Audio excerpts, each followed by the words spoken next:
Hi குட்டி செல்லங்களா, குழந்தைகளா, Pongal கொண்டாட்டத்துக்கு ready ஆயிட்டீங்களா? கரும்பு எல்லாம் வாங்கி சாப்பிட ஆரம்பிச்சிட்டிங்களா? நாம எல்லாருக்கும் பொங்கல் ஒரு முக்கியமான பண்டிகை. அந்த பொங்கல் பண்டிகையை ஏன் கொண்டாடுறோம் தெரியுமா? நம்ம இயற்கை அன்னை சூரிய பகவான் மற்றும் நம் நிறைய இயற்கை வளம் அதை அறுவடை செய்வோம். அதுக்கு நிறைய பண்ணை விலங்குகள் உதவுது நமக்கு.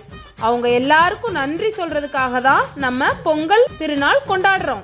எப்படி பொங்கல் கொண்டாடுவோம்? நம்மளோட சூரிய பகவானுக்கு நன்றி தெரிவிக்கிறதுக்காக நம் வீட்டு முற்றத்துல மண்பானை வச்சு அரிசி, சர்க்கரை, வெல்லம், பால் இதெல்லாம் வச்சு நம்ம பொங்கல் விட்டு சூரிய பகவானுக்கு படைச்சிட்டு சாமி கும்பிட்டுட்டு அந்த தை திருநாளை நம்ம தொடங்குவோம். எல்லோருடைய வீட்டிலும் நன்மை பொங்கட்டும்.